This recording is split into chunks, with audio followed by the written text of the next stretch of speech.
Sujet sensible s'il en est dans cette élection présidentielle, le pass sanitaire ou le pass vaccinal. Alors, vous constatez que, à l'exception de Macron, bien sûr, de Pécresse, de Jadot, le faux écologiste, et de la socialo Hidalgo, tous les autres candidats sont contre le pass sanitaire ou le pass vaccinal. Voici avec ce visuel résumé la position des candidats par rapport à un certain nombre de points programmatiques. Vous constatez ceux qui sont des candidats qui pensent aux gens, qui pensent aux Français, et ceux comme Macron qui les ignorent totalement, comme c'est le cas également de Pécresse.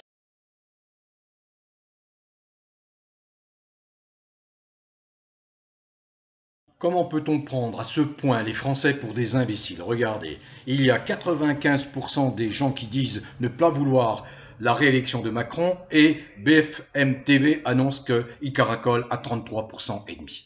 Nous sommes à 24 jours du premier tour de l'élection présidentielle. L'occasion pour moi de faire un point.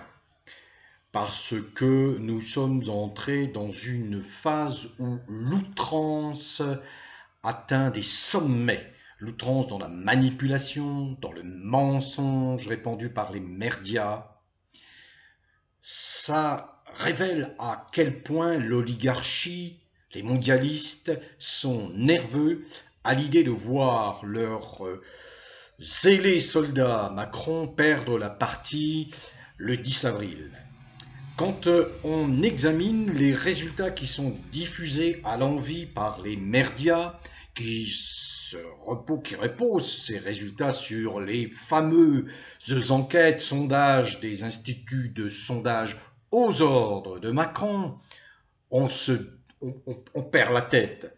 J'ai suivi un certain nombre d'élections présidentielles comme vous autres, depuis 40 ans. Bien, on s'est aperçu que depuis une vingtaine d'années, une trentaine d'années, il y a une manifestation, une manipulation de la part des instituts de sondage qui n'ont rien de scientifique dans leur méthodologie. On s'en est aperçu à maintes reprises. J'ai deux repères qui me viennent à l'esprit. Le premier repère, ce n'était pas l'élection présidentielle, mais j'en ai déjà parlé, c'était le référendum décidé par Jacques Chirac en 2005 sur l'adhésion de la France au traité constitutionnel européen voulu par Giscard d'Estaing au nom des ultra-riches et de la domination des mondialistes. Donc, eh bien, quelques semaines avant, le 29 mai, les médias claironnaient partout sur les plateaux. Oui à l'Europe va l'emporter magistralement avec une marge extraordinaire. Résultat des courses, le 29 mai au soir, le non affichait un refus cinglant de la part des Français d'adhérer à cette Europe des corrompus, avec presque 55% de non pour la France. Un autre pays avait dit non, c'est les Pays-Bas. Autre repère, c'est en 2002, élection présidentielle, où l'on voyait manifestement un duel entre Jacques Chirac, qui était le président sortant, et Lionel Jospin, le candidat des socialistes. Manque de chance pour ces prédicateurs peu avisés, eh bien c'est Jean-Marie Le Pen qui atteint le second tour. Je pourrais citer d'autres exemples, l'exemple y compris de 2007, où personne ne voyait Sarkozy arriver, et c'est Sarkozy qui est arrivé en tête en 2007. Vous voyez, en 2012, personne ne voyait Hollande dans les sondages, les instituts de sondage, au premier tour. Et puis c'est Hollande qui a été qualifié au second tour.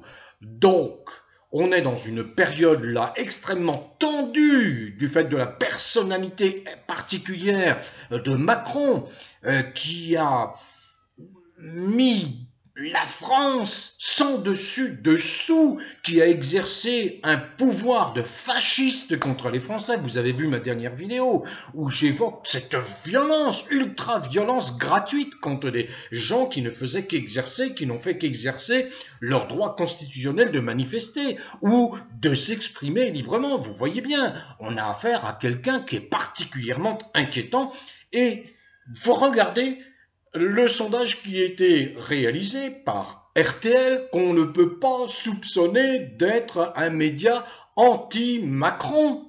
Pas du tout. RTL, bien sûr. RTL qui avait lancé un premier sondage, qui s'est aperçu au bout de quelques heures que les résultats étaient catastrophiques pour Macron, qu'il l'avait retiré, puis se ravisant, l'avait remis en ligne. Et ce sondage, on continue. Ce 5 mars, ce n'est pas très loin, hein, ce 5 mars a donné des résultats édifiants, catastrophiques pour Macron. Quand on pose la question aux Français, quand RTL posait la question, souhaitez-vous la réélection de Macron? La réponse tombe cinglante, tranchante, sans discussion possible. Nous sommes le 5 mars, 95,39% de non à partir de plus de 55 000, 56 000 participants.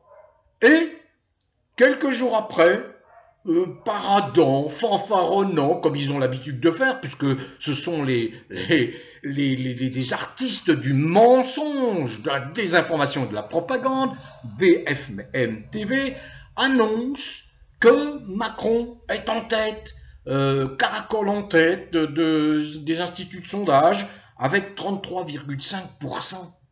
33,5%, reléguant Marine Le Pen à 15% et Mélenchon à 13%. Et ça fait depuis cette date que nous sommes envahis, recouverts d'avalanches de mensonges s'agissant de ces sondages.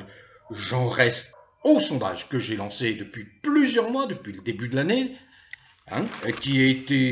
auquel ont participé, je crois, 1700, un peu plus de 1700 personnes, et qui donne des constantes. Ça ne varie pas. Le résultat, il est le suivant. Mélenchon se trouve à 33%. Marine Le Pen et Zemmour, cumulés, font 58%. Quant à Pécresse et Macron, ils font respectivement, en gros, 4-5%. Pas davantage, pas davantage. Je vous ai expliqué que les deux élections intermédiaires auxquelles a participé Macron lui ont infligé des défaites cuisantes, que ce soit les municipales ou que ce soit les élections départementales ou régionales. C'est-à-dire que l'ancrage de Macron en France ne dépasse pas 2%. Et on voudrait nous faire croire, nous les imbéciles de Français, que Macron est d'ores et déjà élu au second tour le 24 avril. Il n'en est rien. Sauf, et ça c'est un énorme danger pour la démocratie française, pour les institutions, sauf s'il y a fraude. Or on sait très bien qu'il y a soupçon de fraude au cours des élections précédentes de 2017. J'ai fait une vidéo sur ce sujet avec éléments d'appréciation à l'appui, où il y a eu manifestement des écarts de voix considérables en l'espace de 2 heures ce soir, le soir du dépouillement du premier tour de cette élection de 2017.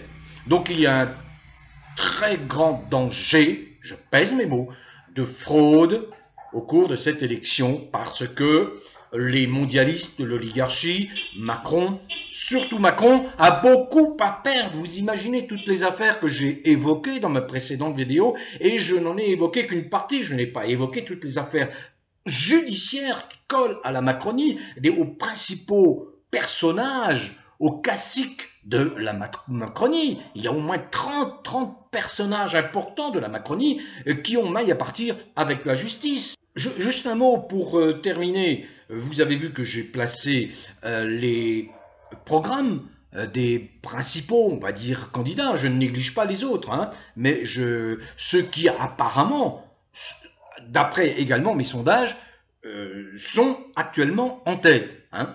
Donc vous voyez un petit peu l'énorme différence, la considération par exemple de certains pour les Français et l'absence totale de considération par exemple de la part de Macron et de Pécresse pour les Français. Vous voyez qui eux ne servent que leurs propres intérêts. Personnels, je dis bien même personnels.